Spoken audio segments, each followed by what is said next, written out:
फूडबॉर्न diseases, अन्न विषबाधा किंवा अन्नाद्वारे होणारे आजार. आपण बरेच वेळा पाहतो बर्थडे पार्टी ह्या नावाखाली साजरा करण्यासाठी रेस्टॉरंट, हॉटेलमध्ये जेवण केले जाते. कधी तरुण मुलं मुली शिक्षणासाठी घरापासून दूर राहून हॉस्टेलमध्ये राहतात आणि अनेक वेळा ते रस्त्यावरील फूड स्टॉल्स, पाणीपुरी, वडापाव, समोसा, कचोरी यांसारख्या दुकानातील अन्न सेवन करतात. त्यामुळे त्यांची तब्येत अचानक खराब होते. काही महिन्यापूर्वी मी बातम्यांमध्ये ऐकले, नांदेडमधील विष्णुपुरी या भागात पाणीपुरीच्या सेवनामुळे अनेक विद्यार्थ्यांमध्ये विषबाधा पसरली. कधी असेही ऐकण्यात आले की भगर खाल्ल्याने, खिचडी खाल्ल्याने विषबाधा झाली. ही विषबाधा नेमकी काय आहे? हे कशामुळे होते आणि यावर उपाय काय? हे आपण आज थोडक्यात पाहू. अन्नजन्य आजार म्हणजे काय?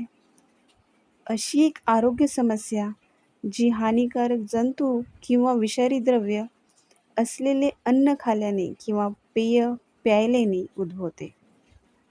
बरेच वेळा पाहतो आपण भेसळचे प्रमाण देखील वाढलेले आहे.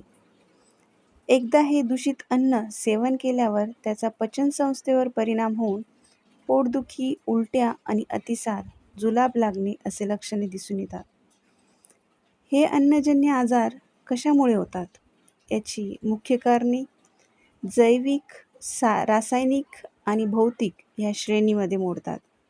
जरी पदार्थ ताजे आणि स्वच्छ दिसत असले तरी अस्वच्छता आणि अन्न हाताळण्याच्या असुरक्षित पद्धतीमुळे दूषितीकरणाचा धोका वाढू शकतो. एक बघूया आपण जैविक प्रदूषण. हे जीवाणू, विषाणू आणि परजीवी यांसारख्या हानिकारक सूक्ष्मजीवांमुळे अन्न दूषित होते. साल्मोनेला, ई कोलाय, लिस्टेरिया यांसारखे जीवाणू आजारांचे प्रमुख कारण आहे. हे जीवाणू कच्चे किंवा अर्धवट शिजवलेले मांस, पाश्चरीकृत, अपाश्चरीकृत दूध, ज्या दुधावरती प्रक्रिया केली नसते, कच्चे दूध जे सेवन केले जातं त्याद्वारे आणि हात न धुता खाल्लेले अन्न याद्वारे विषबाधा होते. रासायनिक प्रदूषण कोणते? तर असुरक्षित शेती, जसे की पिकांचं संरक्षण करण्यासाठी कीटकनाशके फवारणी केली जाते, परंतु त्याचा जास्त प्रमाण हे हानिकारक ठरू शकते. अन्न साठवणुकीची चुकीची पद्धत, जसे की आपण पाहतो रेस्टॉरंटमध्ये पार्सल देण्यासाठी गरम गरम शिजवलेले अन्न प्लास्टिक डब्बा किंवा कॅरीबॅगमध्ये टाकून दिले जाते. त्याच्या सेवनामुळे शरीरावर त्याचे दुष्परिणाम होते आणि अन्न विषबाधासारखे आजार उद्भवू शकतात. किंवा काही रासायनिक रंग आणि चव वाढवण्यासाठी रासायनिक घटक हे अन्नामध्ये मिसळले जाते. कधी साफसफाईनंतर भांडी व्यवस्थित धुतली नसेल तरी डिशवॉश सारखे लिक्विड हे अन्नामध्ये मिसळू शकतात. भौतिक प्रदूषण हे उत्पादन, पॅकेजिंग किंवा तयारीच्या वेळी अन्नामध्ये प्रवेश करू शकतात आणि सेवन केल्यावर त्याचं इजा आणि अस्वस्थता निर्माण होते. फुटलेल्या कंटेनरमधून, यंत्रातील बिघाडामुळे आणि खराब झालेल्या पॅकेजिंगमुळे काच, धातू आणि लाकडाचे लहान तुकडे हे अन्नामध्ये मिसळतात. अन्नजन्य आजार, विषबाधा यावर उपचार काय? तर पोटदुखी, अतिसार आणि उलट्या होणे ही लक्षणे कमी करण्यासाठी औषधी दिले जाते. शरीरातील घट झालेले द्रव पदार्थ ते भरून काढण्यासाठी ORS सारखे पावडर पाण्यात टाकून दिले जाते. अतिसार आणि उलट्यामुळे जे शरीरात द्रवपदार्थ कमी झालेलं असतं त्यामुळे ते भरून काढण्यासाठी सलाईनद्वारे रिंगर लॅक्टेट हे दिलं जातं.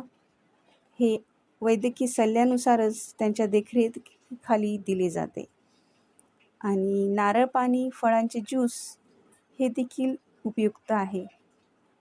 तसेच अँटीबायोटिक, प्रोबायोटिक्स सारखे प्रतिजैविके शरीरात विषबाधा निर्माण करणाऱ्या जीवाणूंचा नाश करण्यासाठी औषधी दिले जाते.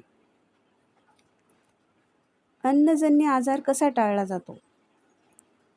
हाताची स्वच्छता. अन्न तयार करण्यापूर्वी किंवा खाण्यापूर्वी हात साबण किंवा पाण्याने स्वच्छ धुवावे. अन्न पूर्णपणे शिजवणे. सर्व खाद्यपदार्थ विशेषतः मांस चांगले शिजू द्यावे, मगच ते सेवन करावे. अन्नाची सुरक्षित साठवण. अन्नावर बुरशी चढणार नाही असे सुरक्षित तापमानात अन्न साठवावे. अन्न गुणवत्ता तपासणे.